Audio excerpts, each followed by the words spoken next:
Good afternoon. I would like to call to order the regular council meeting for Tuesday, October 24th, 2023.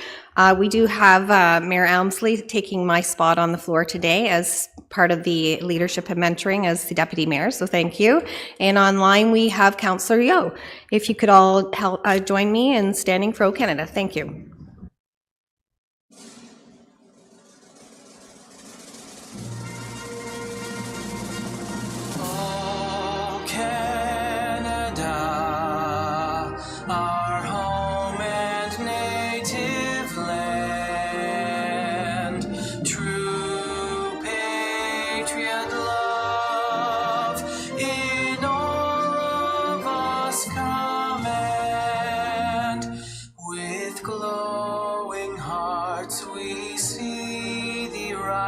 The true north, strong and free, from far and wide, O Canada, we stand on guard for thee. God keep our land glorious and free. Canada, we stand on guard for thee. Oh, Canada, we stand on guard for thee.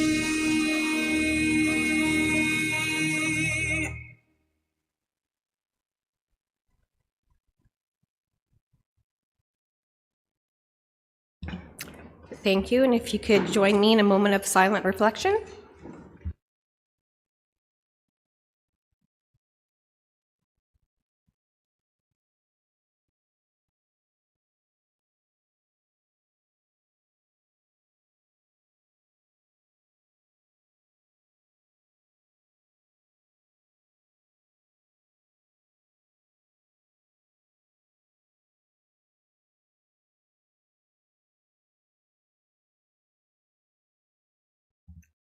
Thank you. And Councillor Smeaton, I believe you have the adoption of the open session today. Thank you.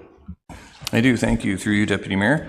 I move that the agenda for the open session of the regular council meeting of Tuesday, October 24th, 2023 be adopted as circulated and with the following amendment. There's an addition that item 13.1 being a memorandum from Councillor Yeo regarding a request for funding on behalf of the Ward Park Volunteer Management Board. Moved by myself and seconded by Councillor Ashmore. Thank you. And all in favor?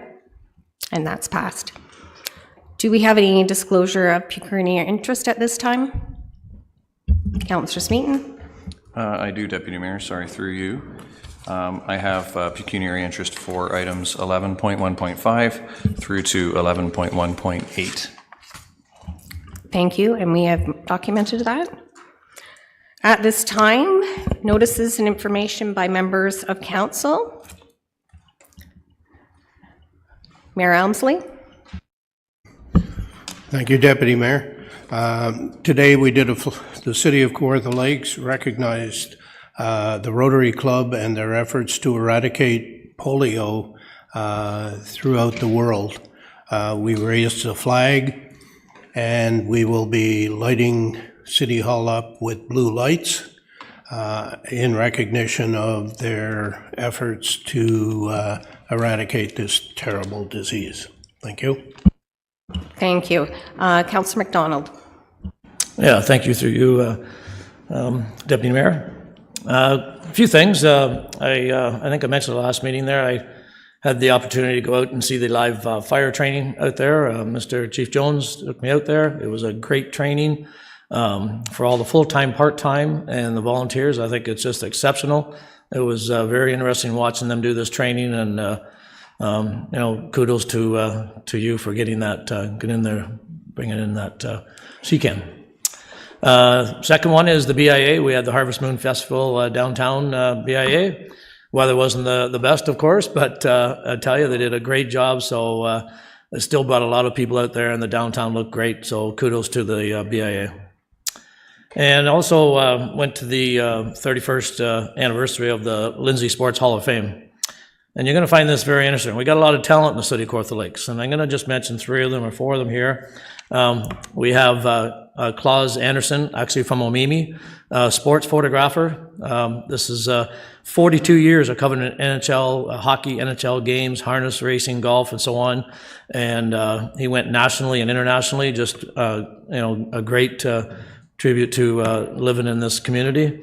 We had Harrison Carter, was the youngest inductee in Lindsay this year for wakeboarding, and he became a national championship and the best young wakeboarder in Canada in 2013.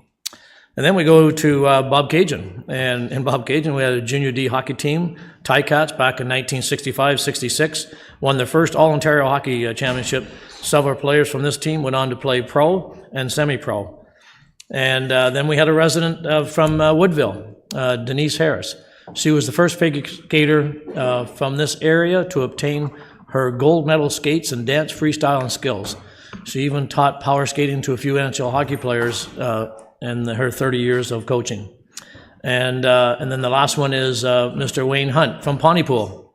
He got the Kelly Doyle Long-Term Community Volunteer Award, 5 decades of local sports and recreation. He serves as president of the Nipigon Sport Parks for several years. So congratulations to all those inductees for this year, and well-deserved, each and every one of them. Thanks. Thank them. So, thank you. Thank you, Councillor McDonald. It's nice representation right across the same Kawartha Lakes. Councillor Warren. Through you, Deputy Mayor. So the swing bridge is open. So yay! It's been 3 years, and yeah, it was. And it just so happened there was an event happening, a haunted village. So that played in very well. So. As well, Ward 2 had many great events in the last month, including the Bob Cajun Fall Fair and the Truth and Reconciliation event on September 30th. The Orange Shirt Day recognized the need for more awareness of Indigenous issues. I also attended the relocation of the Kinmount Credit Union. So what a great addition to the village. It was really nice. It is nice. As well, the mayor, Councillor Joyce, and I attended a powerful information dinner sponsored by a place called Home. I learned a lot about homelessness that evening. I also attended the first of a series of great concerts sponsored by the Bob Cajun Music Council. And we are so fortunate to have such an amazing talent come to Bob Cajun. It's just, they do such a great job. These people, the band that came, they were world renowned. So it was a nice evening. There's a fundraiser coming forward, a wine tasting event on November 3rd to support the Burnt River Community Center. And the Sheila Boyd Foundation is having a high Victorian tea at the Boyd Heritage Museum on December 5th at 2 o'clock. And finally, there is a new Ontario grant to help businesses and other groups to install electric vehicle chargers. So stay tuned. It's good news. Thank you. Thank you. Councillor Smeaton. Thank you. Through you, Deputy Mayor. In Ward 5, the Dream Ball is coming up. So there's many people that this is an annual tradition, and encourage those who haven't been before are encouraged to give this one a go. Big community event. It's on November 18th, and all proceeds to this fundraiser at the Armory, the Lindsay Armory, go to camp programs in Kawartha Lakes. And this year's theme is Fire and Ice. So I'm sure it'll be a wonderful night. I had a wonderful evening. My whole family did. Sue and Harrison came to at the Ramada just the other night, October 21st, celebrating the Hindu tradition of Navaratri, which is a 9-night celebration in India that turns into the Festival of Lights and then ultimately the New Year. And so thank you to my friend Ramesh, the owner of the Ramada, for inviting the family. We had a really, really great night. Halloween is coming. There's many people who enjoy celebrating the Hallowed Eve. Just a reminder to stay safe in Ward 5 as you're out there, and all of us driving our cars, watch out for the little ones. James and the Giant Peach will be at the Academy Theatre November 24th to 26th. And if anyone wants to help me paint sets, they're more than welcome. And last but not least, thanks to Cambridge Street United Church. On Saturday night was their roast beef dinner, and at the end of the evening, there was more roast beef than sold. Harrison and I, my son and I, took those to a place called Home. And I've seen our police service do the same thing before. So for those of you out there with events that might involve food and you might have more than you end up using, maybe just give some thought to those events when you're planning, as that is a possibility at the end of your evening. So thanks very much. Great, thank you, and that is a wonderful thought. Councillor Ashmore. Thank you, Deputy Mayor. First, I'd like to thank Lindsay Rugby Football Club. This is an internationally recognized venue just east of Lindsay in Ward 6, and they hosted my son's wedding there last Saturday, and it's just a phenomenal place. So if you're ever in the area, drop into that club, and it's a world-class activity, a world-class venue, so I want to shout out to them. This coming Sunday, the 29th, in Downeyville, there will be a drive-through beef barbecue, and these are held twice a year, and the third phase of the Downeyville Hall will be the beneficiary of the funds that are going to be raised from this. So this is at the final phase of the total renovation of the Downeyville Hall, and that's what these funds will be used for. Tickets, you can contact me for contact for the tickets. Next November, as we approach November, certainly encourage people to wear a poppy, purchase a poppy wherever they're available. On November 10th, I'll be attending the Omemee Legion Remembrance Banquet on the 10th, Friday the 10th, and then of course on the 11th, the parade and to the cenotaph in Omemee. And finally, I have my 2 town halls dates have been selected. So on Wednesday, the 22nd of November at 7 p.m. in Omemee at the Coronation Hall will be the first town hall I'll be hosting, the 22nd of November. And the second town hall will be on the 6th of December. It's also a Wednesday at the Dunsford Community Centre. So one in the south and one in the north part of the ward. Thank you. Great, thank you. And Councillor Yeo. Thank you, through you, Deputy Mayor. This Saturday night at the Coboconk Legion, there's an auction event, so please come out and support the Legion. And then Norland is having their Remembrance Day on Saturday the 4th.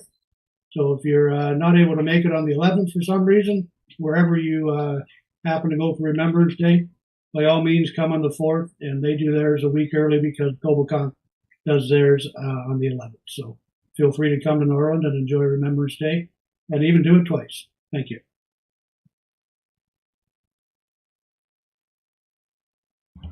Wonderful, thank you. I just have a couple announcements as well. I attended 2 weeks ago the Dragonflies sold out event for Breast Cancer Awareness Month for October. This local group has raised $1.5 million just to donate to our hospitals in the last 21 years, so it's actually a staggering feat, and we definitely want to recognize that. This past weekend, the Manvers Historical Society unveiled another round of veteran banners for the communities in the south of Janetville, Bethany, and Pontypool, and it's nice to see. And also, it's incredible when you get close to Remembrance Day to actually see that local impact. And I know that it's happening across the city of Kawartha Lakes, and we're very fortunate. I do have another couple announcements. Kawartha Lakes is recognizing National Disability Employment Awareness Month throughout the month of October. This annual observance serves as a powerful reminder of the importance of creating inclusion workshops where individuals of all abilities can thrive. In recognition of this month, the Kawartha Lakes Accessibility Advisory Committee is proud to release a powerful and informative video to educate the public about invisible disabilities. It's important to acknowledge and support individuals with individual invisible disabilities who often face unique challenges in the workplace. You can find this video on the city's YouTube channel and on our accessibility page and our website. Just one more quick announcement. Happy anniversary, councilors. We've been here for a year. Okay. So what we'll do now is, do we have any staff announcements today? No staff announcements. Can I have that the minutes of the regular council meeting held on September 26, 2023, and the special council meeting on September 28, 2023 be adopted and circulated? Councillor Warren, Councillor Smeaton, all in favor, and that's passed. Today we do not have any deputations. We do not have any correspondence. No presentations. And any correspondence regarding the Committee of the Whole. So at this time, that the minutes of the October 10th, 2023 Committee of the Whole meeting be received and the recommendations included in section 9.3 of the agenda be adopted. Save and accept. 9.3.4, 9.3.6, 9.3.8, and 9.3.10. Is that correct? And 9.3.1. Can I have a first and second? There's 4 of them.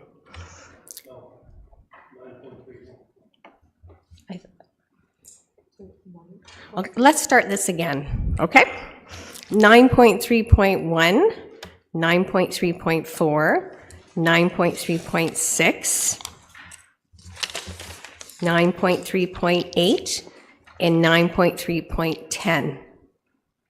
Yes? Good. Can I have your first and second?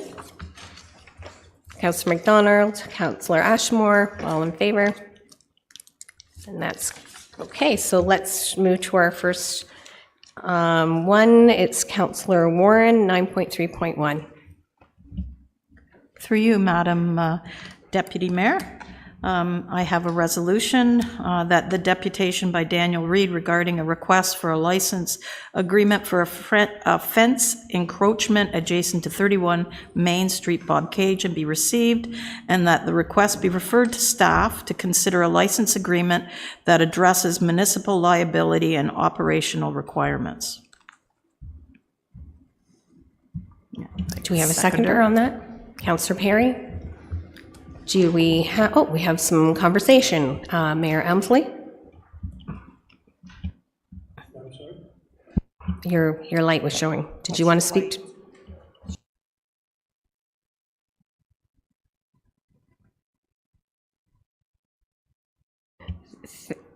Councillor Warren, you'd like to speak to it? Just quickly that this has been referred to staff to work out the possibilities of having a license agreement. So I hope you'll support it. Thank you.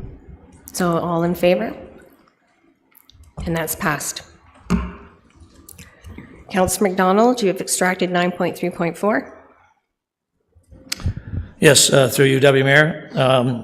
The motion is I'd like to receive this deputation, and I would like to refer this back to staff for an update report on the Downtown Parking Strategy Report, which was completed by the IBI Group on May 17, 2021. Possibility in Q1 2024 if possible. And if I get a seconder, I'd like to speak to it. Councillor Smeaton? Yes, so I was quite involved with this parking study when it was done downtown, and to the best of my knowledge, no parking spots or anything really has been done with this study yet. So, and there has been a lot of changes, like the growth strategy has changed, you know, and the parking spaces, we need more of them, no signs yet. There's a lot of things on this report that really hasn't been addressed yet, and I just thought that it was time to bring it forward and get some answers on this study to see what they're going to do for the parking for downtown. Thank you. And any comments, Councillor Meaton? No, thank you, Deputy Mayor. Through you, that's I support Councillor McDonald. Thank you. So all in favor? And that's passed. 9.3.6, Councillor Ashmore. Thank you, Deputy Mayor. Just a question as to whether the location, I think there's going to be a few other questions. My question is, will there be a public meeting on the location of the proposed building? That was basically my question. Would there be any public input? Director, go ahead.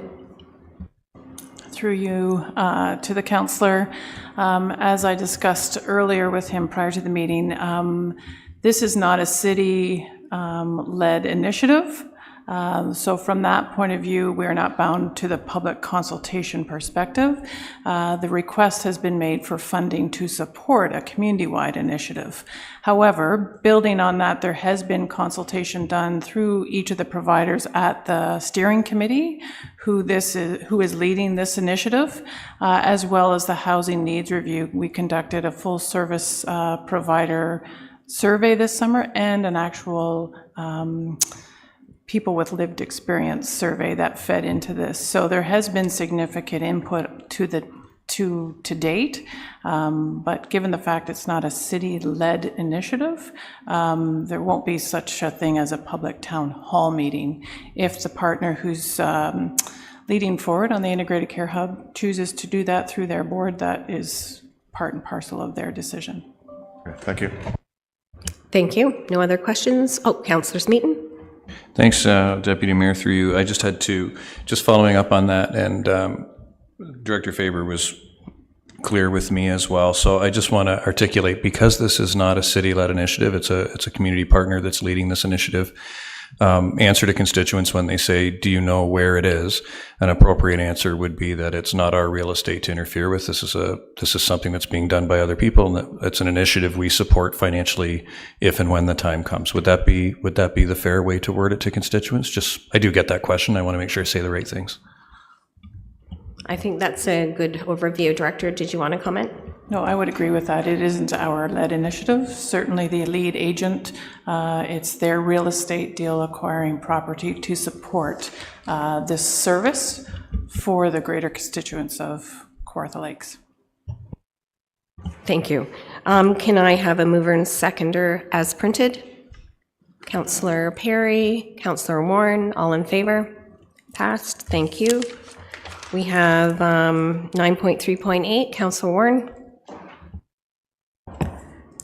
Through you, Madam Deputy Mayor. I'll move the resolution as printed, and then I have a follow-up. Can I get a seconder as printed? Mayor Elmsley, all in favor? Okay, and over to you for your resolution. Thank you. I move that staff investigate the possibility of having angled parking at the area north of the swing bridge on Bolton Street and Bobcaygeon, and that a report come back to council by the second quarter of 2024. And if I get a seconder, I'll speak to it. Do I have a seconder? Councillor Perry, go ahead then. Yeah, so now the swing bridge is open. What's been happening over the last 3 years, that people have been parking perpendicular, totally illegal, but there haven't been any lines painted. And some of the store owners in that area who have been impacted most with the bridge being closed have asked me to bring this forward to look at the possibility to have angled parking there. So it's not for sure, but in the short term, they're going to do the regular painting as it was before, and just see if this is a possibility. And it would have to go to Public Works and Engineering and staff to have a look at that.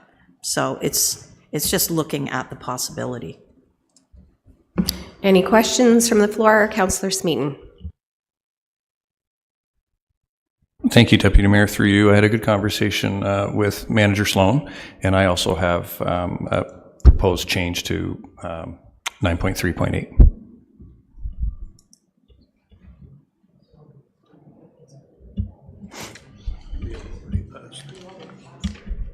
That would be, we'd have to do a follow-up amendment because we've already approved it.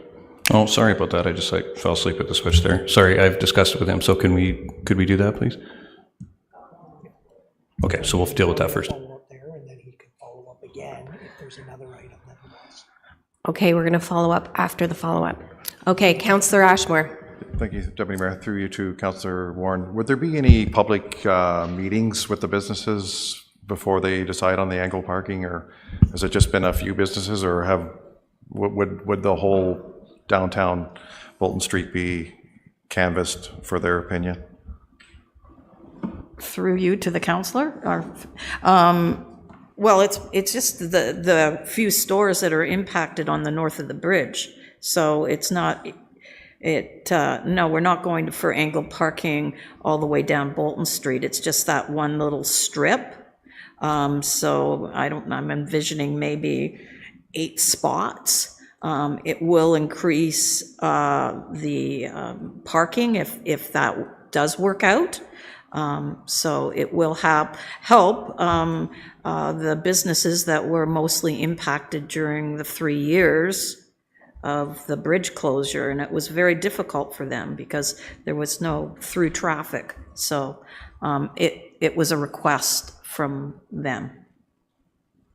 Thank you. Thank you. Anything else on this? Okay, all in favor? And that's passed. And Councillor Smeaton, you have the follow-up. Sorry about that. I was trying to find my notes from Director Sloan. Sorry, Councillor Warren. Thank you to Manager Sloan for taking the time to meet and discuss my concerns. And so the follow-up we have, and he's here for support if needed, or conversation if needed from any council. Under Chart B, Schedule B, that parking be prohibited at all times on Fair Avenue from November 15th to March 15th to allow for more effective and unimpeded winter operations with appropriate signage. Thank you. And if I can get a seconder, then you can speak to it. Councillor McDonald, go ahead. I know that Manager Sloan is here as well. We kind of spoke to it at committee of whole, not too much more to say, but the bottom line is when the street went to a one-way street, we ended up with quite a situation in the winter where, ironically, after a few snow removals, people parked on the one side of the street. The irony being that the one-way street is actually more narrow than the lane even used to be when it was a two-way street, was one observation we made. Also, I had 15, I went through my notes, I had 15 different phone calls last winter with only one ticket issued regarding snowplow service and different people not being able to clear the snow because of cars that were on the road. Certainly nothing to do with the operations division, it's just that it was a constant situation where we had people parked and impeding with snowplow removal. So we had a good meeting, and this was a proposed solution for that situation on Fair Avenue this winter. Great, thank you. And then any other conversation at this time? Clarification after your. Okay, we're just, okay, over to you, CAO. Through you, Deputy Mayor. Just a more clarification sort of on, is Fair Avenue currently in the bylaw that's before council today? Because council's already approved the sort of report. The bylaw will be forthcoming.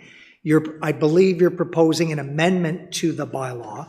I would recommend that as this is a follow-up, the follow-up resolution would be to direct staff to amend the bylaw further and bring back that amendment at a subsequent council meeting. Because right now you've got a bylaw that already has sort of base requirements in it, but we can certainly turn that around and bring it back in short order. You just don't have that amendment in front of you today. So I would just recommend the follow-up be that staff be directed to further amend and bring that, the necessary bylaw forward at a subsequent council meeting.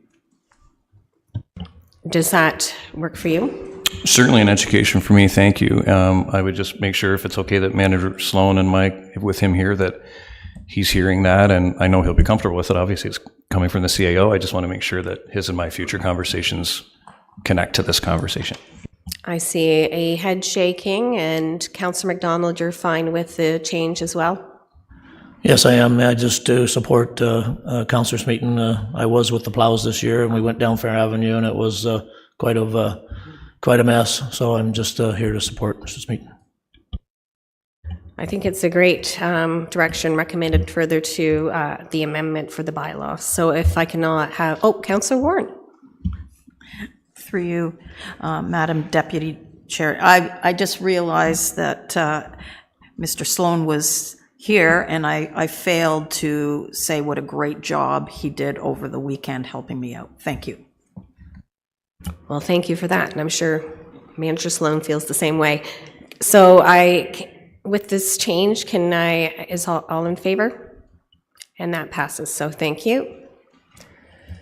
Moving on to 9.3.10, the cultural funding program, that would be Councillor Warren. Through you, Deputy Mayor. I'm going to move the resolution as printed, and I do have a follow-up. Can I get a seconder as printed? Mayor Elmsley, all in favor? And your follow-up is? Yeah, that $100,000 be included in the operating budget starting in 2024 to support operating costs of not-for-profit community-based organizations that are actively engaged in local economic development initiatives, and that staff provide council with a proposed program framework and policy for consideration to launch in Q1 2024, and I'll speak to it if I get a seconder. Do I have a seconder at this time? Councillor Ashmore. Go ahead. Definitely support the arts and culture, absolutely. But there are other organizations out there, and there is actually a resolution on the floor from prior I made regarding this issue, that a report has not come forward to speak to other organizations that aid economic development and help them in their operating budgets. Some of them actually, some of these organizations only need $2,000 or $3,000 to help them with insurance. These organizations can raise money for capital. Most of the time it's easy to raise capital, but it's very, very difficult even to raise a small amount of money for operating. So I know prior to when we passed the original motion that other organizations, I believe chambers were part of that also. This resolution could include them also. So we have specifically I'll talk about my ward, we have Impact 32 that does amazing things. Like recently they just did the Haunted Village. They do a lot of work in Bobcaygeon. And so they're not part of that, or were they part of the original resolution with the Chambers of Commerce? So, and this is specific to actively working on economic development. It's not just everybody who's a not-for-profit. So I hope you'll support this. It would really help those organizations, as it's going to help the arts community and cultural community.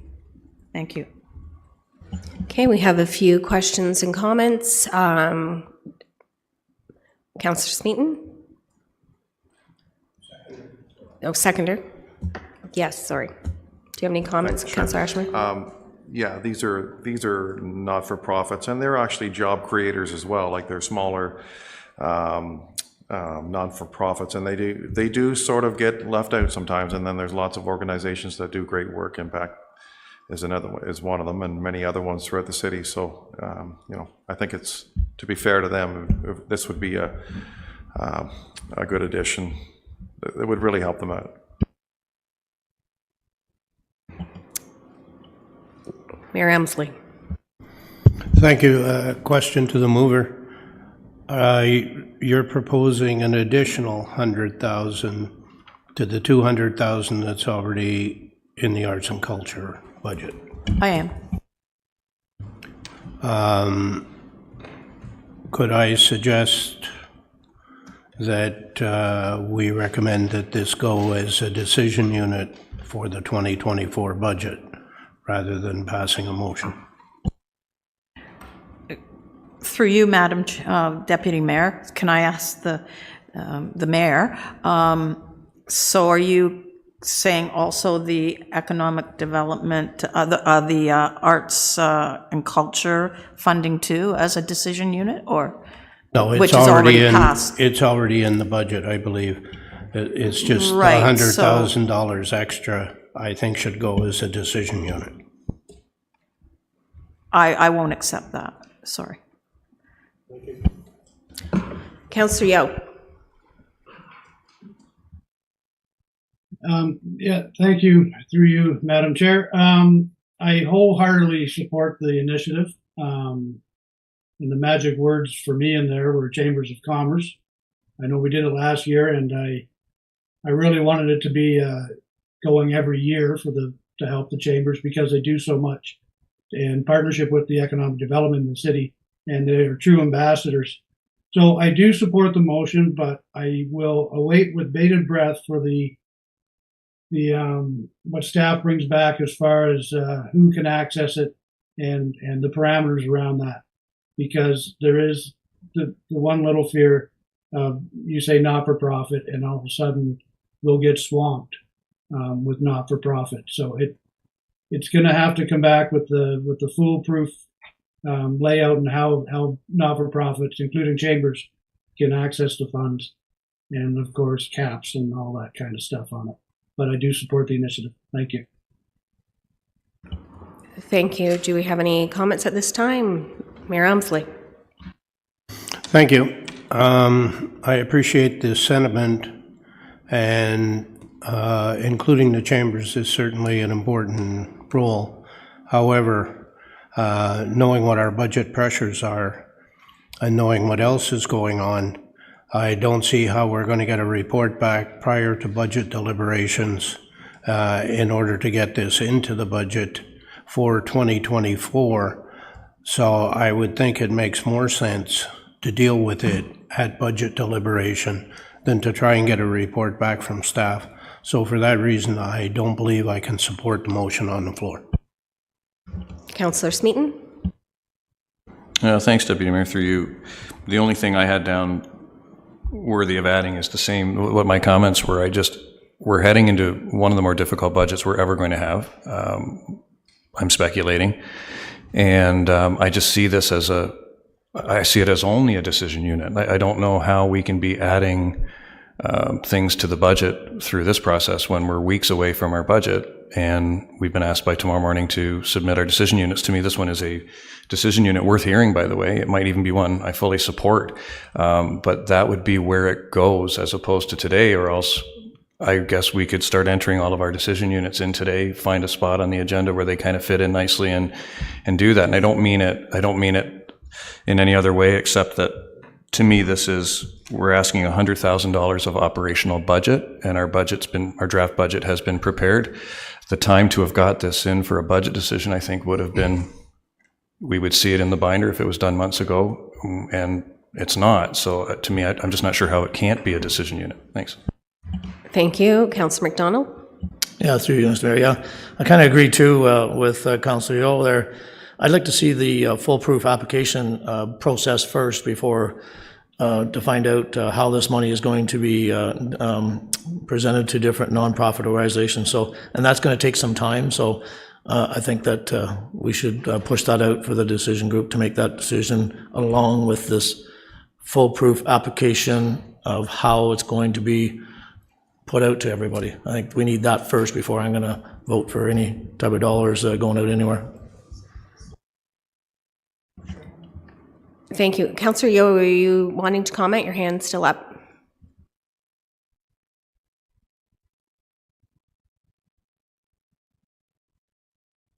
Okay, CAO, if you wanted to just provide some clarification at this time, thank you. Sure, through you, Deputy Mayor. Just for clarification, so what was just approved previous to this follow-up was ongoing annual operational funding, both for arts and culture organizations that are eligible, as well as the 4 chambers. They are eligible. There's base funding built into that as a follow-up.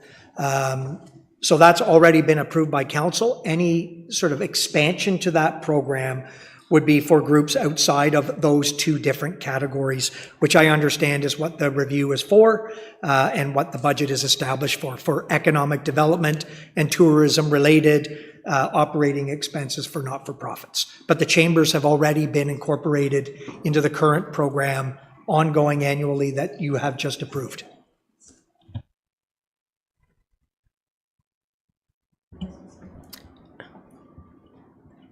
Manager Mustard, did you want to comment? Thank you. Just to clarify, the current 2024 resolution relates strictly to cultural nonprofit organizations. This did not cover chambers of commerce. Great, thank you.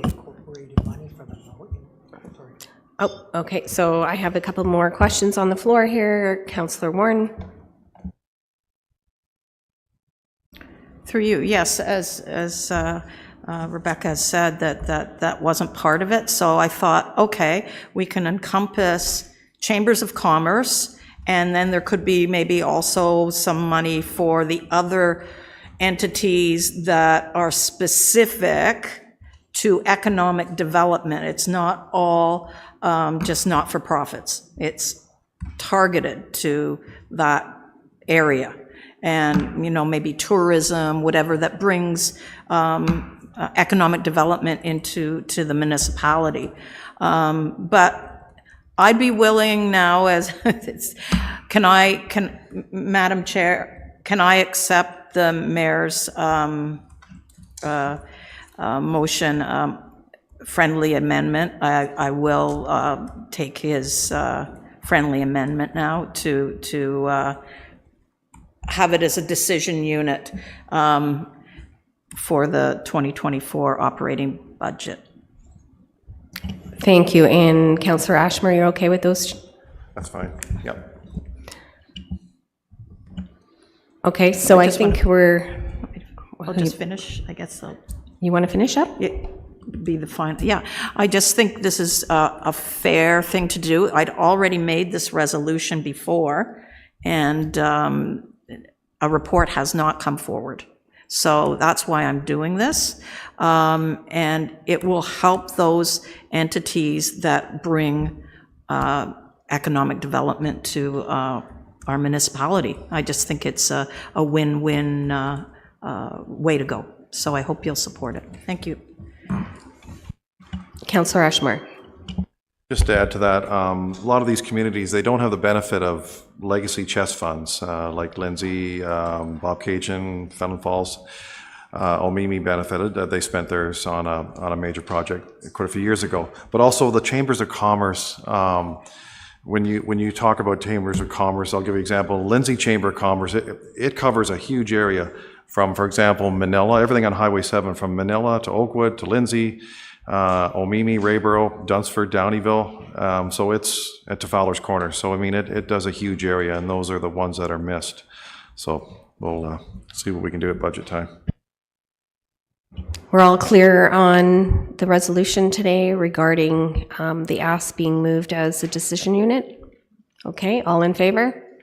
And that passes. Thank you.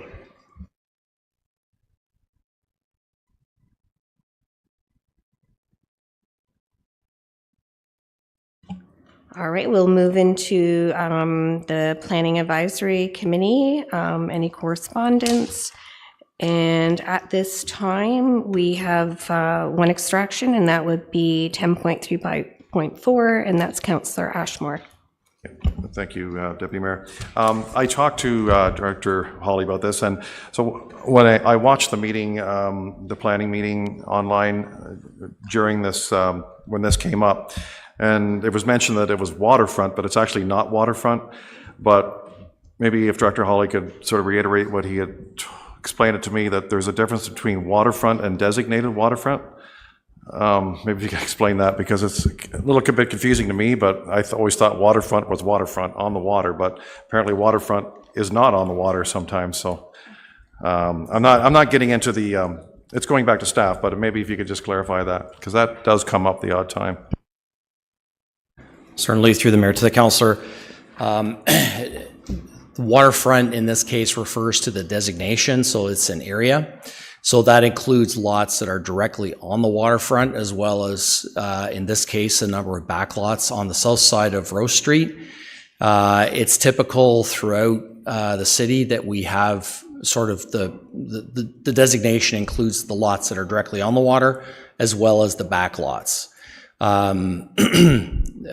are very few single-loaded roads where you've only got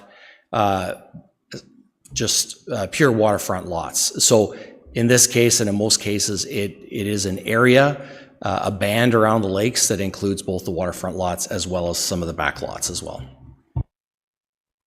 And just because in this particular instance, these people, or these lands, which are not on waterfront, but they do have access points where they can access not just the public dock, but there are 3 or 4 different places where they can access it. But that's okay, that explains it. Appreciate that. Move it as printed, please. Do I have a seconder? Mayor Elmsley, all in favor? And that passes. Can I get a first and seconder that the minutes of the October 11th, 2023 Planning Advisory Committee meeting be received and that the recommendations included in section 10.3 of the agenda be adopted? Councillor McDonald, Councillor Smeaton, all in favor? And that passes. So we'll move now into consent matters, and I believe Councillor Warren, you have that. Through you. Moved by myself, second by Councillor Perry, that all the proposed resolutions in section 11.1 of the agenda be approved and adopted by council in the order that they appear on the agenda and sequentially numbered, save and except for the items 11.1.1, 11.1.2, 11.1.3. Oh, sorry. I'm sorry. Those aren't the numbers that I have. Okay, that's... I've got 11.1.5, 11.1.6, 11.1.7, 11.1.8, and 11.1.9. Okay, I've got it printed, sorry, you know. So, can I have those again, Madam Chair? 11.1.5, 11.1.6, 11.1.7, 11.1.8, and 11.1.9. Okay, save and accept, 11.1.5, 11.1.6, 11.1.7, 11.1.8, and 11.1.9. Thank you, and we have a seconder. All in favor of that? Okay, moved. And then, Councillor Smeaton, did you have a question? Just through you, Deputy Mayor, I'll excuse myself at this time for the pecuniary interest. Thank you. Councillor Warren, your mic's still on there. All right, we will move into 11.1.5. Pardon? All in favor? Thank you, and that passes. 11.1.5, Councillor McDonald. Thank you, through you, Deputy Mayor.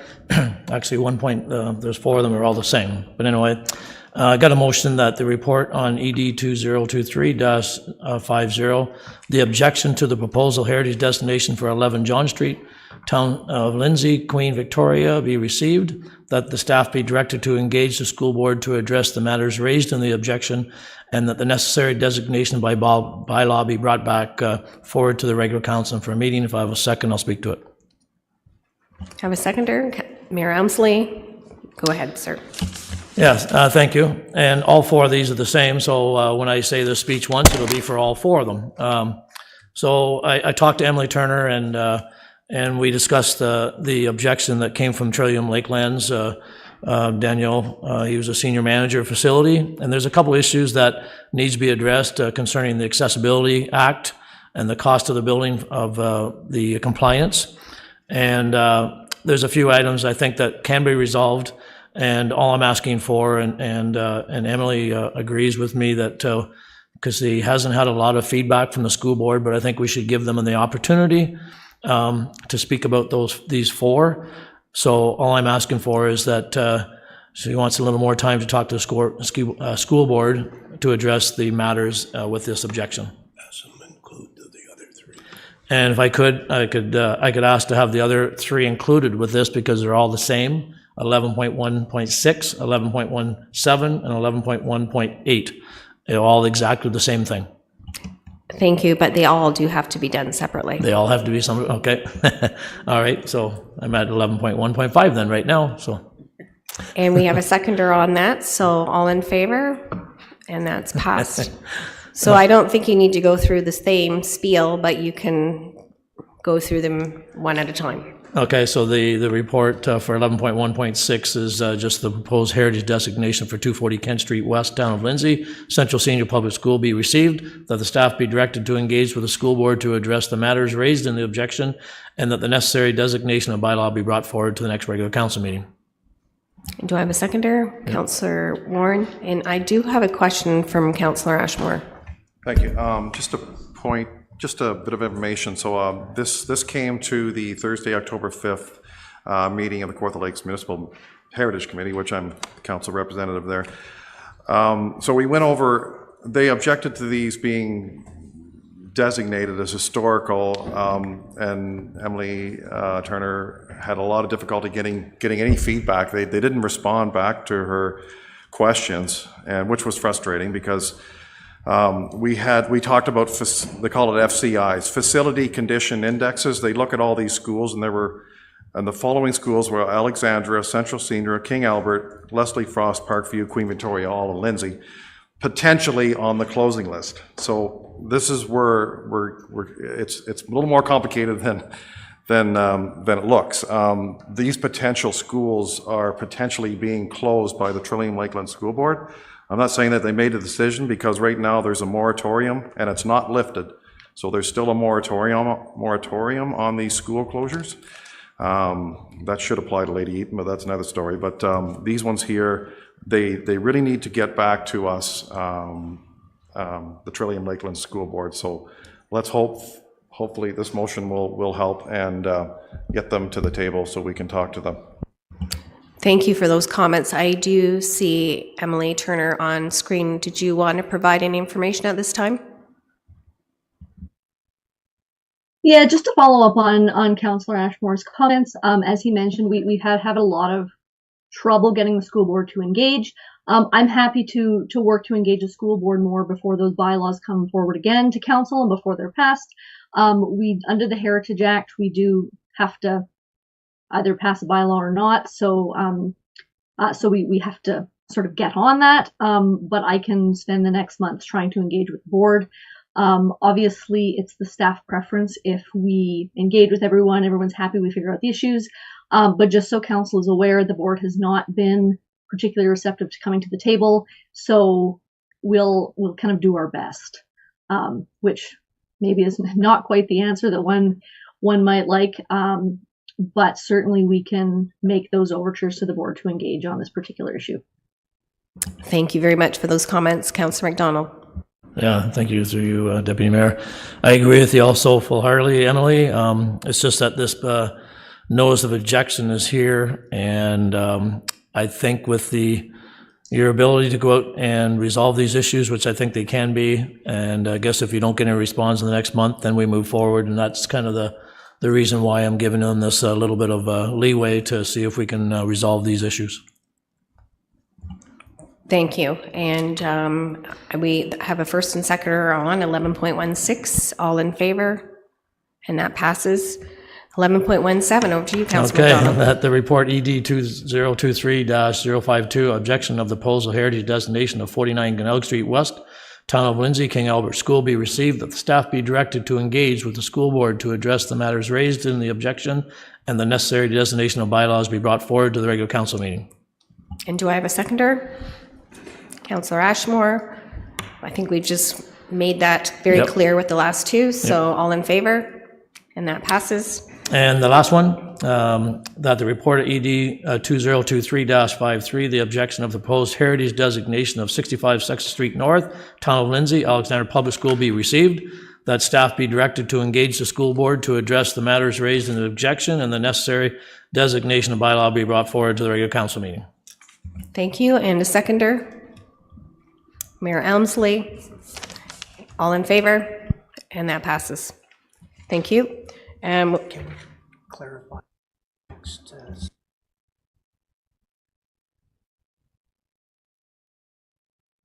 thank you. And I just, CAO just wants to clarify moving forward for the bylaws, so we're all aware. Thank you. Through you, Deputy Mayor. So the intent is to go back, do follow-up consultation. Following that, then the necessary bylaws would be brought forward. So just for clarity, those 4 bylaws are on the agenda today. So we will have to extract them, remove them at this time, and then the idea would be that staff would bring it to a subsequent council meeting, probably in November or December. Okay?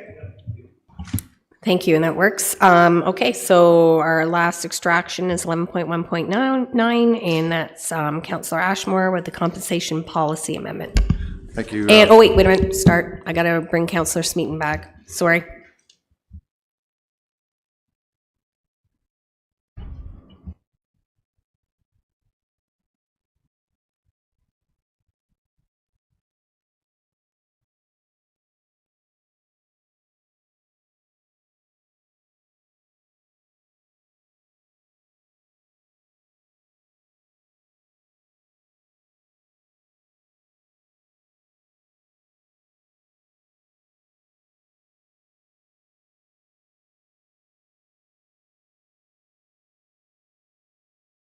Sorry about this. We're just trying to find Councillor Smeaton to come back in.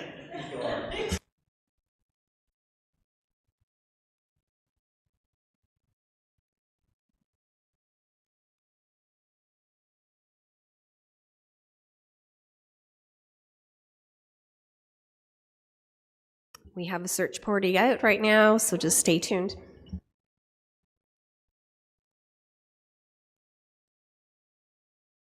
Okay, all right, we'll just move on then. Councillor Ashmore, so 11.1.9. Thank you.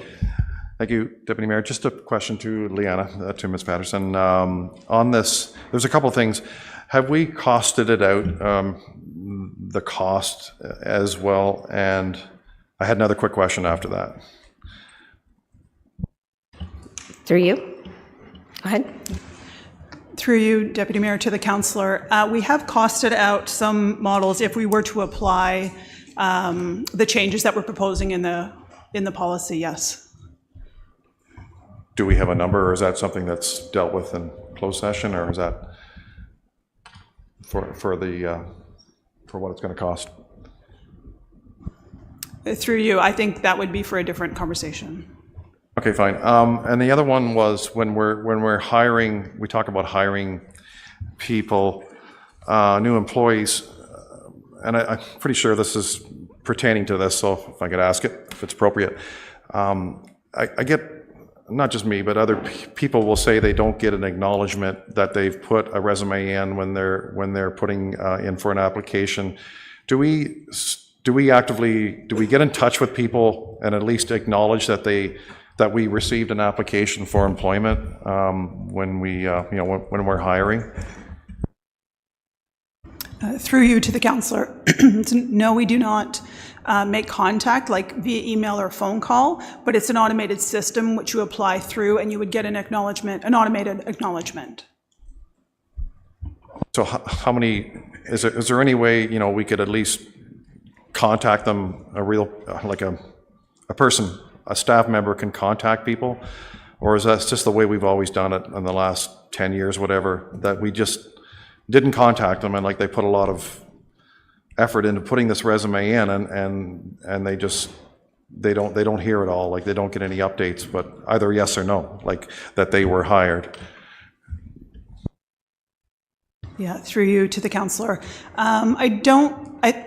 There's such a volume of applications for the various positions, and as you can imagine, that would be a lot of one-off phone calls, but the automated system is letting them know that their application has been received. And once the process closed, a person is hired and is starting in the position, there is another notification that it's closed.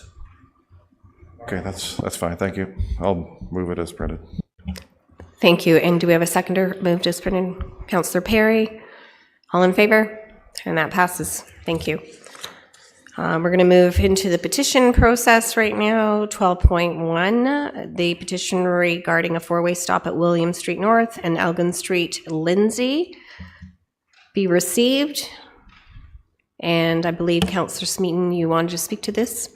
Thanks, Deputy Mayor. Through you, thank you to the residents. Thank you to Supervisor Kelly and his team. We already had our first update meeting, and staff are working quickly to gain an understanding of best next steps for traffic calming. With the construction of Bromont, Regis, and Fernbrook developments, we're seeing an increase in large truck traffic patterns. Staff have received the petition and data collection is underway. I've given the clerks a heads up that I am moving that the petition be received and that staff review the traffic patterns on William Street North from Colborne, Elgin Street, Regent, Pottinger, Orchard Park, Sanderling, and Elkhorn, and consider prohibiting heavy truck use. And the clerk and the manager of this department are aware of that, and so that's my motion. Thank you. Thank you. Just for clarification, so we will be referring that back to staff, and you want that back with the timing of what? Yeah, we were talking about that today. Where are we here? I guess we're in Q3, right? So I'm going to actually ask if we're in Q4, right? Could I defer to Director Rojas's wisdom, or is that putting him on the spot? It's something. The sooner the better is my answer. So but we're heading into winter, so. Well, we like Director Rojas's wisdom, so we'll refer back to him. Thank you. Through you, Madam Mayor. So there is a previous council resolution for to look at the traffic within the school zone of Orchard Park that we're coming back before Q4 of this year. We'll try best efforts to incorporate this motion if it passes in that report. But failing that, I would imagine we would have that report, the motion on the floor before Q2 of next year. But again, best efforts to get it back Q4, failing that Q2 of 2024. Councillor Smeaton, you're okay with that? That's great. Thank you very much, Director Rojas. And do we have a seconder on? Okay, Mayor Elmsley, and okay, that's great. All in favor to move forward with that one? Thank you. Move into petition number 2 is petition regarding a four-way stop at William Street North and Colborne Street. Complete copy of the petition with 26 signatures available for viewing on the city clerk's office. We have Councillor Smeaton that would like to speak to that. Just quickly, it's basically a ditto on the first petition. The petition's been received, it's in place. Manager Kelly is doing all of the diligent things already. I've notified the residents that those studies are in place. People are aware it's going to be a streetlight situation when the bridge goes in, and there's so many different things involved at that corner. So the purpose of that petition has worked. We're engaged in a lot of conversation that I now am able to relay to people. So it's been working well. Thank you. Thank you. So just receive as printed. Thank you, Ms. Mayor. Okay, we'll receive as printed. Do I have a seconder? Councillor McDonald, all in favor? Thank you. 12.3, petition regarding the resurfacing of Warehaven Road, Fenlon. A complete copy of the petition with 30 signatures available for viewing at the city clerk's office. And we have Councillor Perry. Thank you very much, Mayor. Briefly, this is a road resurfacing petition, obviously. The actual number of signatures obtained was far greater than 30, upwards of 67.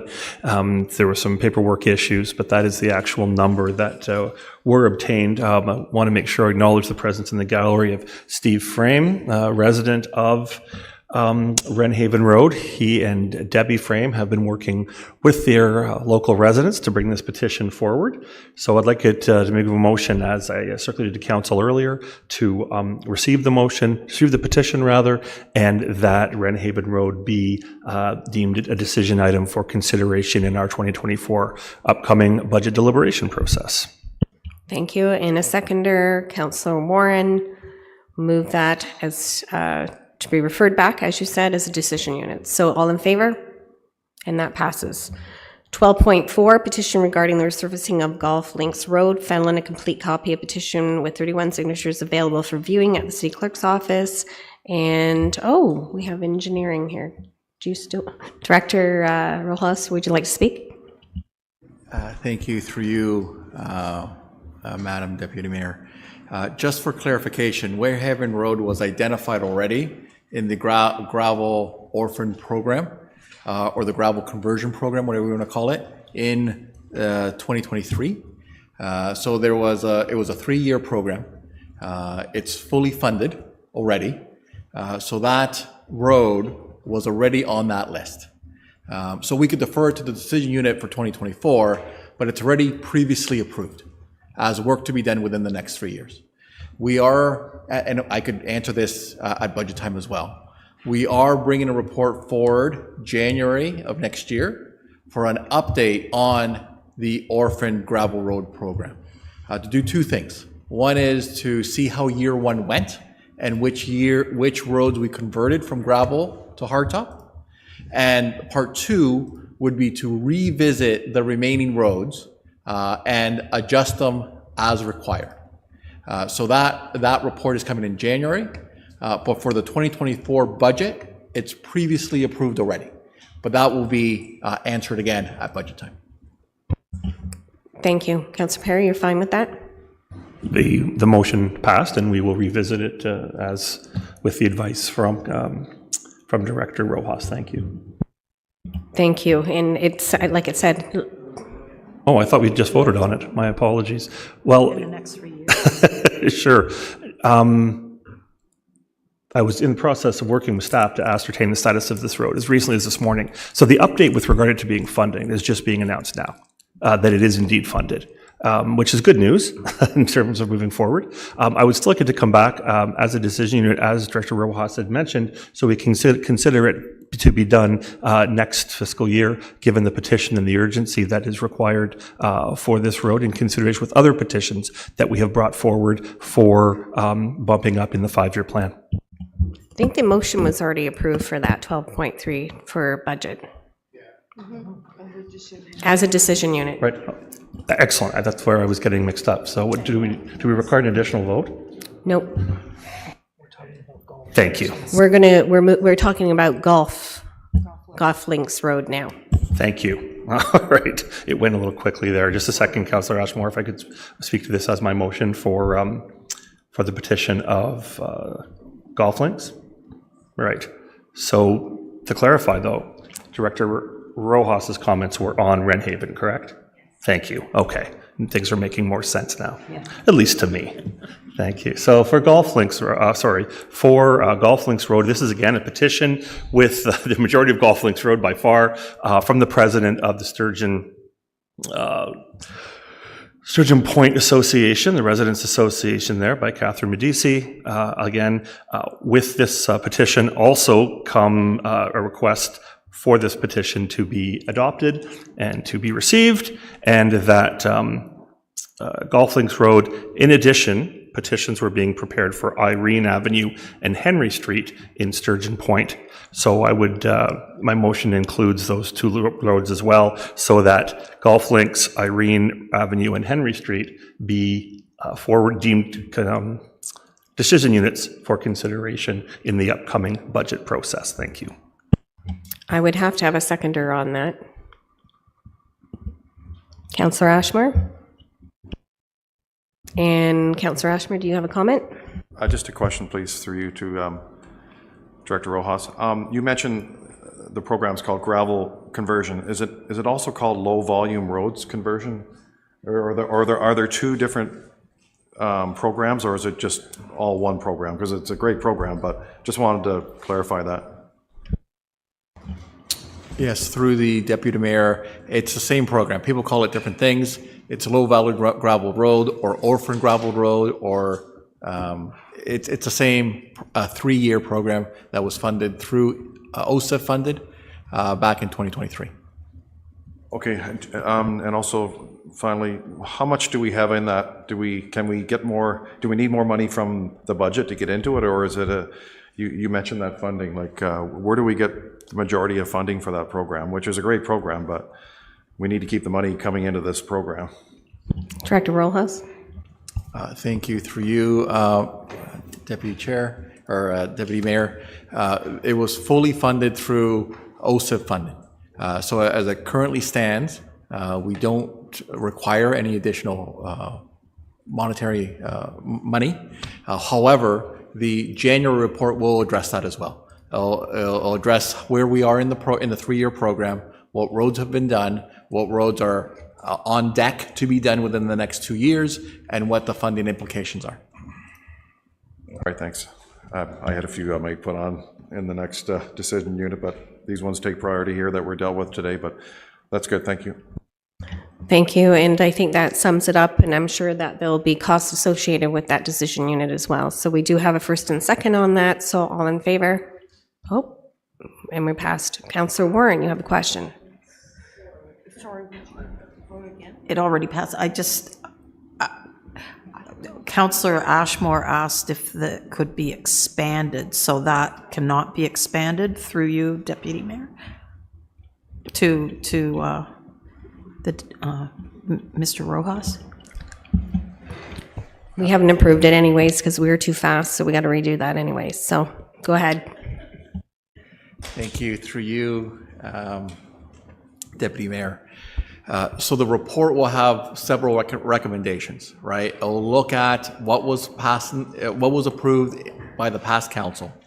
It will then revisit the need for some of the roads. An example, some of the roads may not be warranted to be converted to hardtop. So we're going to look at that, vet them through our public works counterparts, and then make a recommendation to council. In addition, if there are other roads that need to be expanded, we will address it. But again, the purpose of that exercise was to minimize the maintenance required of gravel roads. So we looked at citywide, we looked at all the gravel roads that were sort of nestled in between hardtop roads. And it was potentially an operational burden to send a grader out there to grade one road. So we will look at that, but I believe we captured them all. But if it needs to be expanded, we will, but more likely it's gonna go the other way. That will take some roads away either because they're not conducive to be resurfaced. Thank you. So 12.4 with what Councillor Perry has brought forward, I have the seconder, I just need to have a vote again, show of hands. All in favor? And that passed, no. Put them up and hold them up. We're too quick today. Thank you.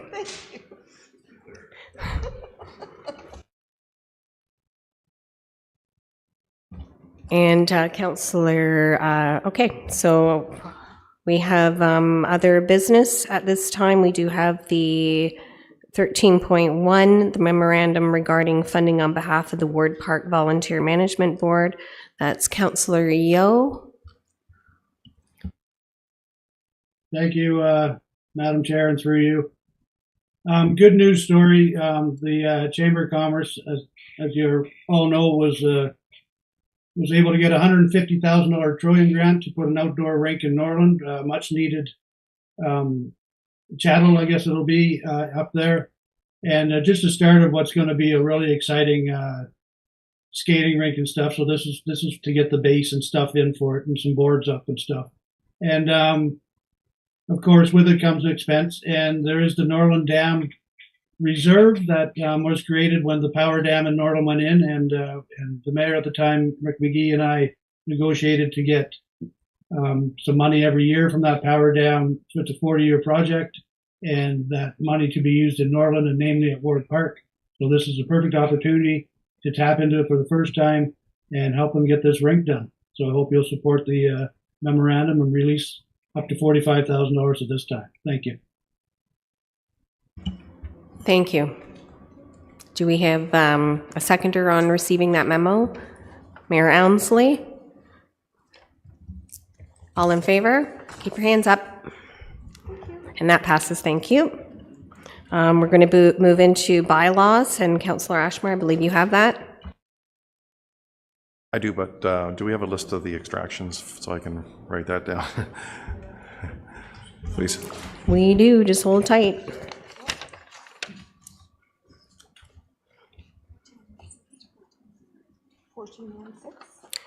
$14.16 to $14.19. The whole thing. 6, 7, 8, and 9. And then I believe 14.19, that's by you, Councillor Ashmore, and 14.12 by you, Councillor Ashmore. Is that correct? Could I bother you to read them again, please, just so I make sure I got them all down here? Okay, I have 14.16, 7, 8, and 9, 19, and 20. And 14.15, I believe he extracted. Oh, 14.15, you also extracted? I think you withdrew. Or did you withdraw that one? That's Victoria Place.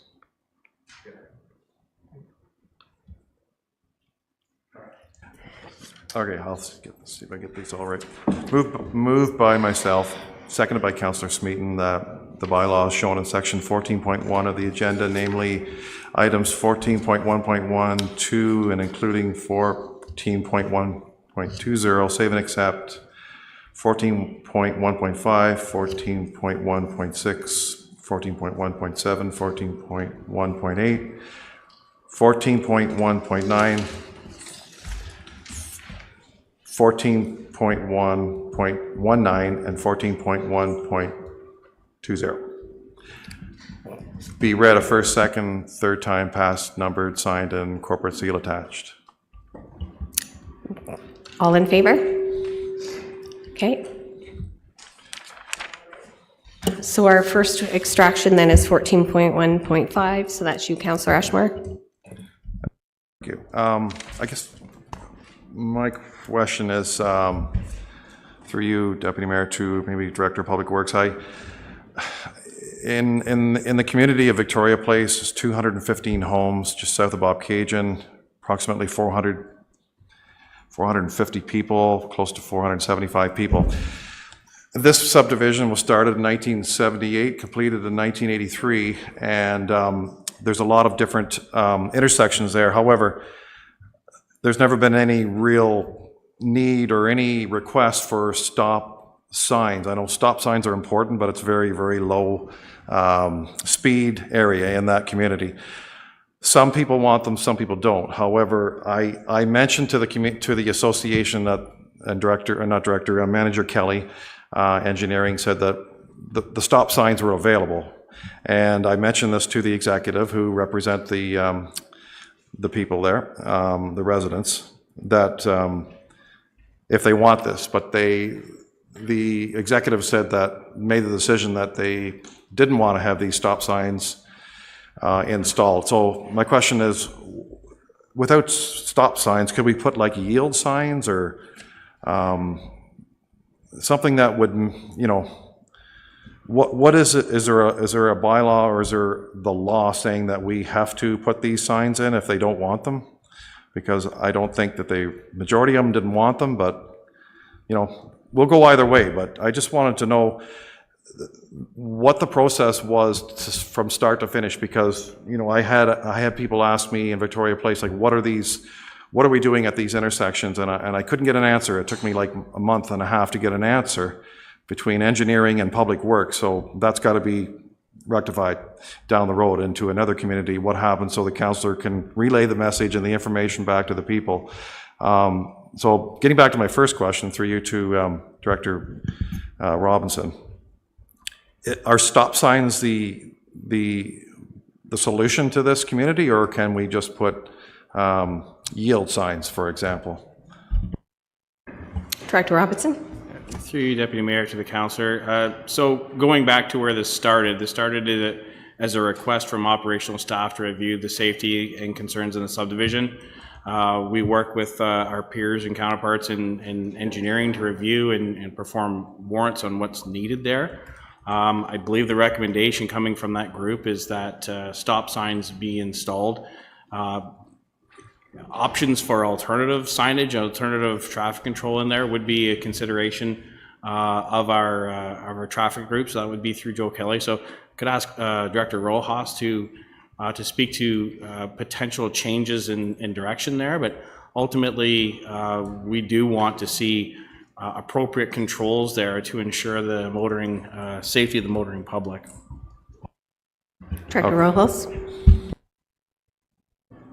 Thank you. Through you, Deputy Mayor. So a couple things. So there was no work undertaken at Victoria Place. We were being a little bit proactive, calling for locates, because in the past, locates took several months to do. So we were just being proactive, calling locates for possible future work. So there was never any work done to this date out there.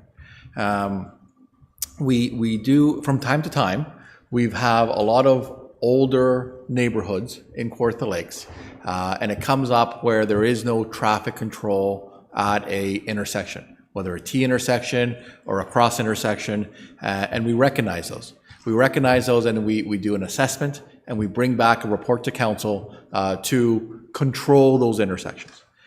This is not unique to Victoria Place. We have done several reports in the past. Public Works brings them to our attention. Public Works routinely does patrols, and when they see something of concern or have a question, they come to engineering and we investigate. So we did an investigation here and we determined that some form of traffic controls were required. Our recommendation is to put stop signs in, and that's why this bylaw is here. Alternatively, we could put in yield signs. The Ontario Traffic Manual says some form of intersection control should be implemented. Our recommendation is stop control. Mayor Amsley, did you want to comment? Just a question through you to Director Rojas. Did we do warrants on these intersections?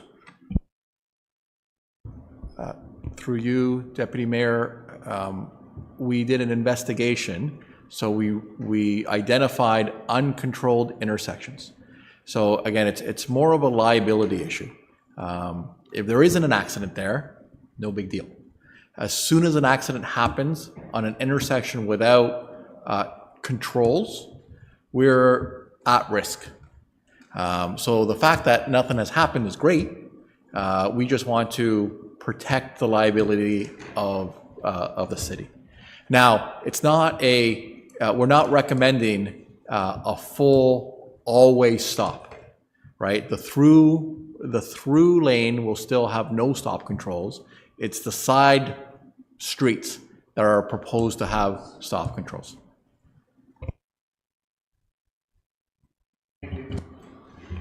Councillor Ashmore, what do you want to do? Yeah, I would like to propose yield signs in lieu of stop signs, and I'll explain why. If I could just get a seconder just to, explain that. I have a seconder, Councillor Warren.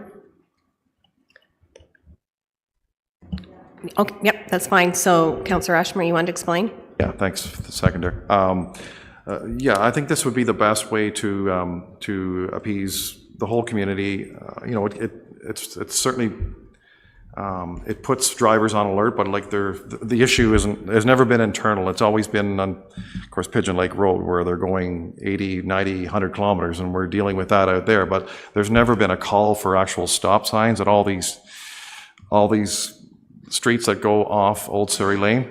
But I think this would be the best way, because yield signs are good or give way, they're called in other countries, but we call them yield signs here in Canada.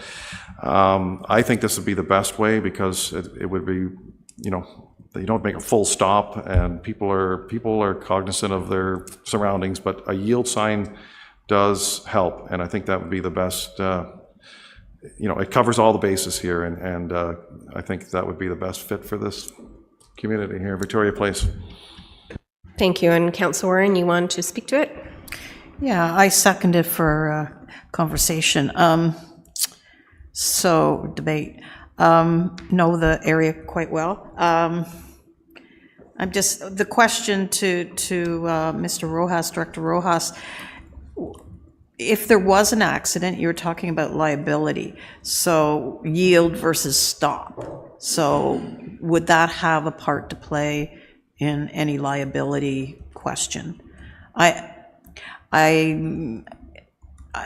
know that area, it's not very busy, but if yield versus stop is a liability issue, I would change my second. Dr. Rojas? Through you, Deputy Chair, or Deputy Mayor. So potential liability. I didn't say there's a potential risk there if we do nothing. When I investigated the difference between a stop sign or a yield sign from again, without going through legal, my opinion would be that they would both satisfy the city's requirement. Now, the bylaw you have, if you open up the attachment, there are 26 locations for proposing stop controls. Not all 26 locations are in Victoria Place, right? I think the first 11 are intersections with Old Slurry Lane, and then 12 onwards are other areas. Other recommendations for stop control, right? So this bylaw captures all the stop controls we're recommending, of which some of them are outside Victoria Place. So if the report goes as printed, fine. If the report gets denied, I would recommend we bring back another bylaw, one for stop controls and one for yield controls within Victoria Place. Councillor Warren, you have a question. So some of these are outside Victoria Place. I'm sorry, I didn't see that where they actually are, because Old Surrey Lane, I mean, there are lots of side streets off of Old Surrey, so I'm wondering where the other stops are required.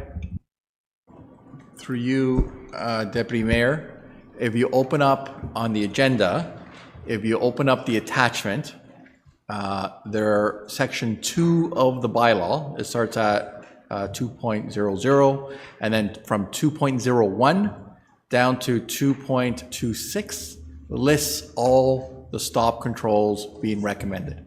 So there's 26 locations, of which 11 of them are in Victoria Place off of Old Surrey Lane.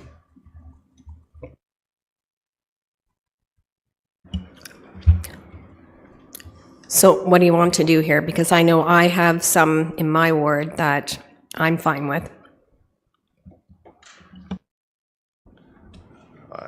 I think, if I could speak. Yeah, go ahead, Councillor Ashmore. Like Old Surrey Lane is the main lane that goes through. It's the main road, and a lot of the other roads, streets branch off from it.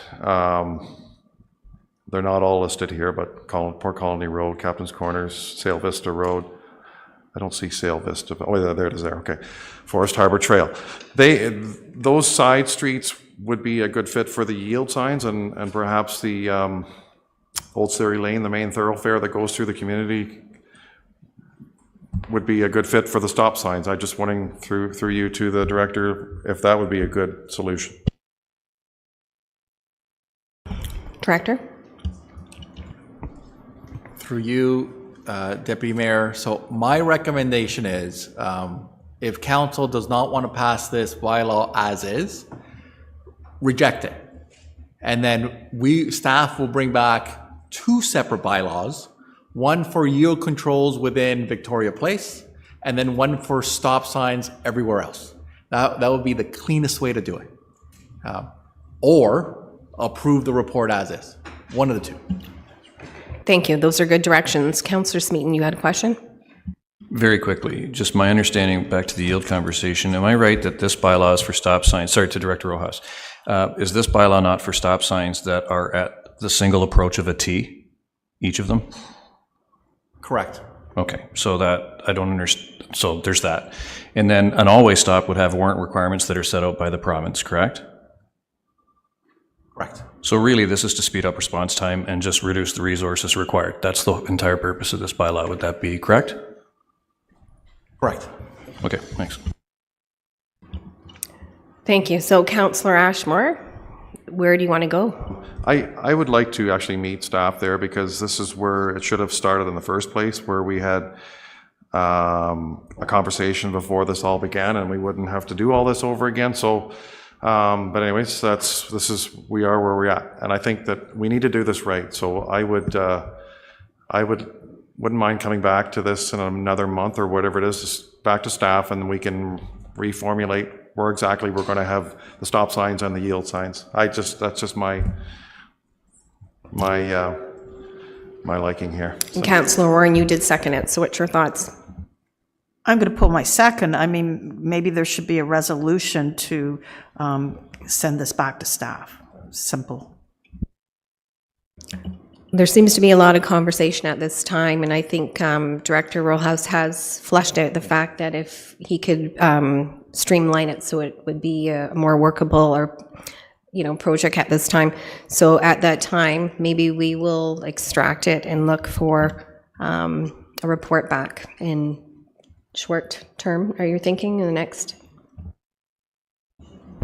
Through you, Deputy Mayor, we could have, it's a bylaw, a report's not required. We could have the two bylaws back at the next council meeting. I'll make that motion. Okay, so the motion would be for Councillor Ashmore and Councillor Warren to make that motion to remove it and have it referred back to staff, and that staff report come back to council. Two different bylaws. It would come back as two different bylaws. Okay, that's Two fine. separate bylaws. Does that work around the table? Okay, all in favor? Hands up. That passes. Thank you. Due to 14.1.6, 14.1.7, 14.18, 14.19, we're just going to remove them and defer them to another upcoming council meeting as per Councillor McDonald's on our consent reports. Do I have a first and second on that? Councillor McDonald, Mayor Elmsley, all in favor? That passes. Moving down to 14.1.19, Councillor Ashmore.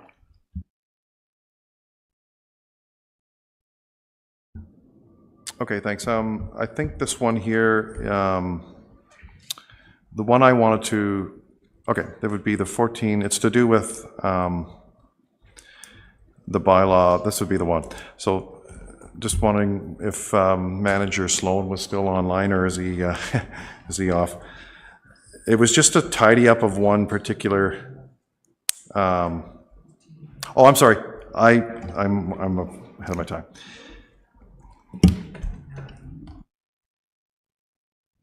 Yeah, 14.119 is the capital charges bylaw. Is that the one you're talking about? Yeah, I'm okay with that. I'll take that off. Sorry. Okay, so Yeah. remove that. So we'll need to still approve that. I need a first and a second. Mayor Elmsley, Councillor Yeo, all in favor? Thank you. So then 14.12, the bylaw regulating parking on City Kawartha Lakes, is that the one you want to speak to? Okay, thank you. Thank you. Go ahead. If my question, we've discussed this. This pertains to Scotch Line Road, and I met with Manager Sloan there back in April with a resident. Some of the signs were put up last week. However, there were a couple of them that were missed, and I did talk to him. First of all, I didn't know whether he was still online or. He is there. Great. If you want him to comment. Yeah. So if I could just ask Manager Sloan, at 649 Scotch Line Road, when the resident is looking at it from there to the left of that number, there's a sign, one of the signs should be there and another one at the corner of Bronte Lane, pointing towards the lake. So there's two locations where, and we discussed this actually yesterday, I believe it was. Just wondering if Manager Sloan could, he assured me that they would rectify this situation, but I'll leave it with him. But there was just a few minor tweaks we have to make with these signs. Like, it's important to get it right, but he was good enough to meet me there, and we went over all this, but I just want to make sure that he's able to get, to put these signs in these locations. Manager Sloan, do you want to comment? Sure, through you, Madam Mayor. Basically, that's correct. I mean, just following up on our conversation that we've had, the placement of the signs in this particular instance is very important to address the problem. And so we'll have some conversation with Public Works just to make sure that the signs are appropriately placed and to reflect the changes to the bylaw. Let the bylaw go forward as printed, right? It's just a sign issue. Yeah. That's Thank great. you. So at this time, are you just wanting to print the bylaw as printed and make it go forward other than the sign issue? Yeah, I'll work with the manager there just to make sure that, I'm sure he'll be in touch with me and the resident, or I can relay it to the resident, but as long as those two little minor issues are dealt with, we're good to go. I think we're good to go. So can I get as printed? First and second? Okay, Councillor Ashmore? Pardon? First and third. Holy, you guys got me all confused here. This one here? Yeah. First and second. First and second. First, second, third, with no changes. Okay, first, second, and third, no changes at this time. Mayor Elmsley, Councillor Yeo, all in favor? And that's passed. Okay, no notices of motion. We have closed session at this time.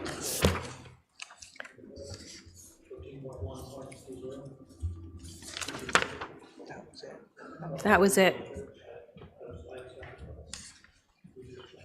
We just passed it. Okay. So item 16.1. Good Lord.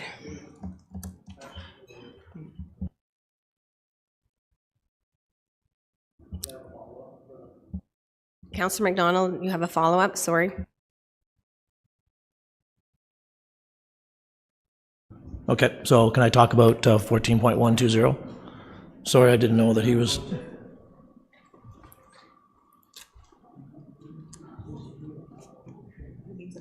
Yeah.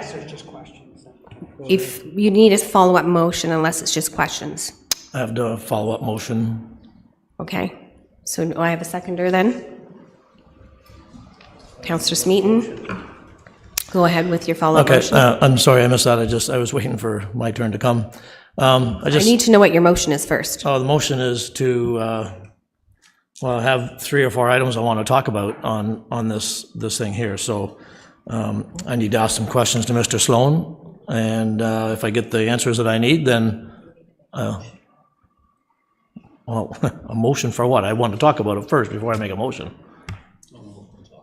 Right? I need a motion to talk about it, yeah. Yeah.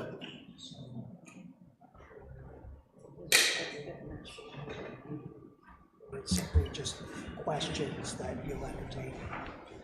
Bear with me, I'm new Okay, up here, sorry. okay? So what we need to do here is, we've received it, okay, as is. If you've got follow-up questions regarding that report to Aaron Sloan, we need to go forward with that, right? But it was passed. Bylaw has already been passed. I still like to ask some questions then about that. Sure. Okay, thank you. Manager Sloan, is he still on? Not online. So, Hold tight, Councillor McDonald. See, I was waiting. questions, ask them ahead of time, get them to. Yeah, I know.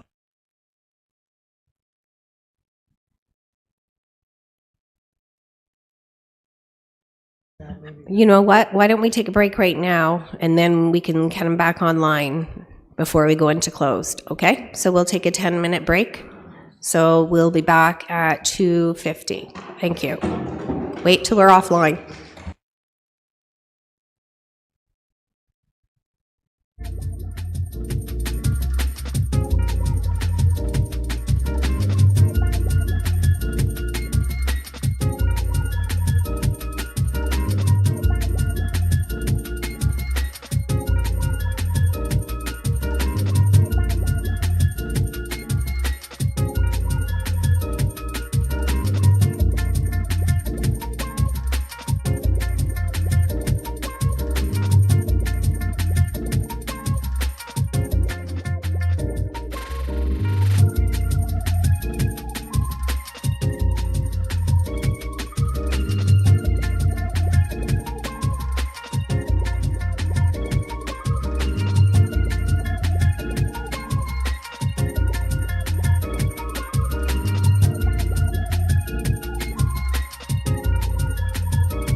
coming back in at 2:50.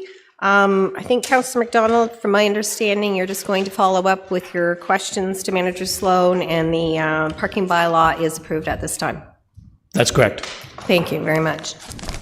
Okay, at this time, we will be moving into closed session, item 16.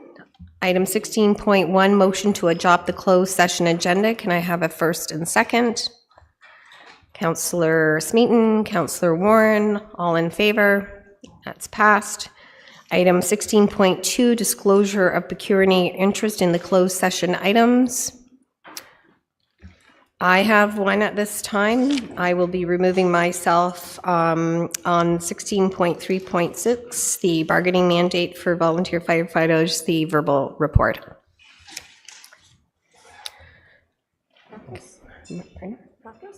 Purpose is that I have a family member that is a volunteer firefighter. There you go. Thank you. Okay, at this point of the meeting, City Council will go into closed session to consider the items under the section 16.3 of the agenda. As per our procedural bylaw requirements, I'm asking all electronic participants in our meeting today to confirm to me by raising their hands that they're in a private room.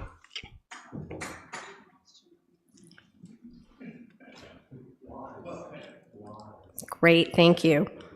No other persons can overhear the deliberations. Oh, we're waiting for Emmett, sorry. Councillor Yeo.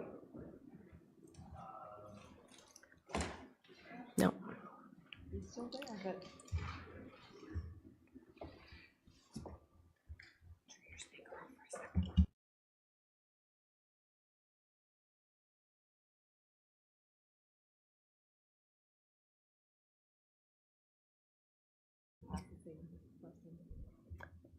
Okay, the internet connection is secure and not publicly accessible. Please raise your hands again to confirm and keep them raised. Can I get a mover and a seconder for the following motion? That council convene into closed session at 2:52 pursuant to section 239(2) of the Municipal Act in order to consider matters identified in section 16.3 of the regular council meeting of Tuesday, October 24th, 2023, namely items 16.3.1 to and including 16.3.6. Mover?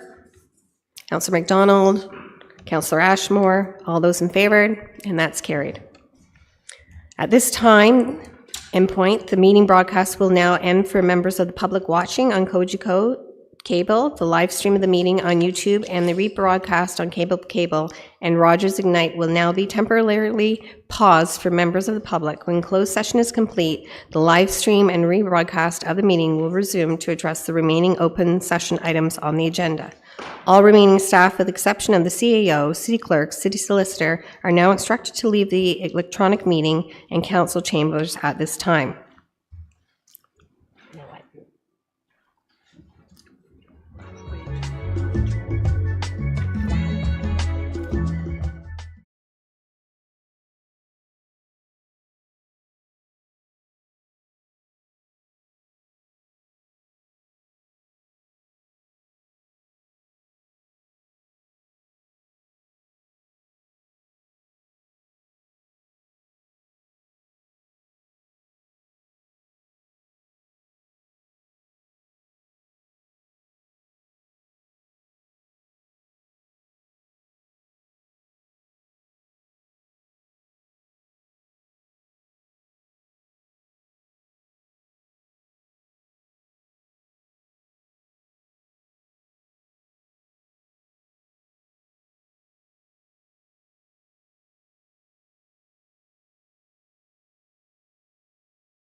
So item number 17, matters from closed, over to you, clerk.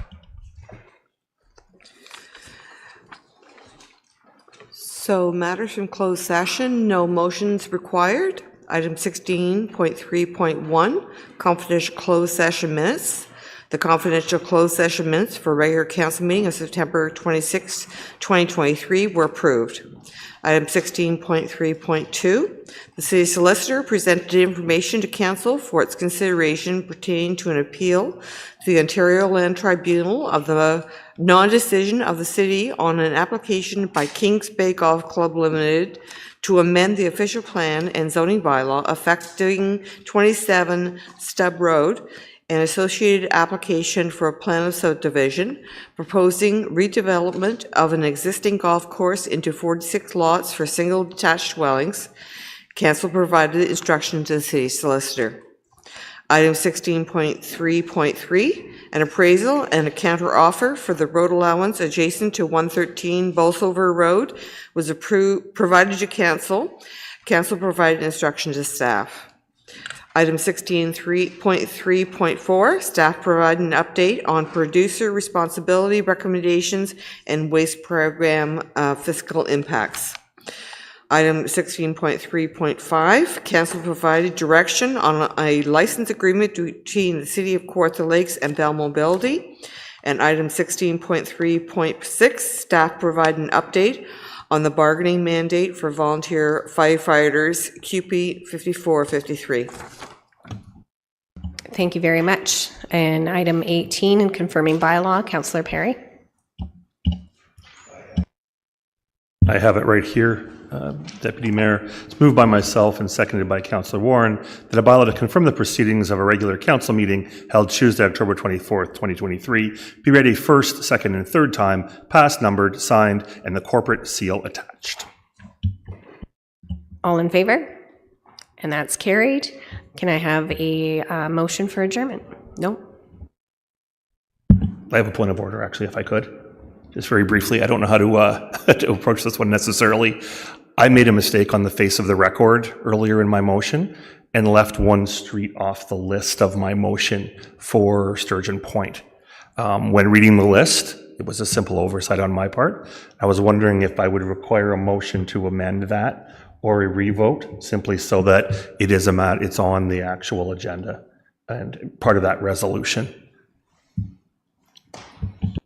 I apologize for the confusion. Again, it was a simple oversight on the record.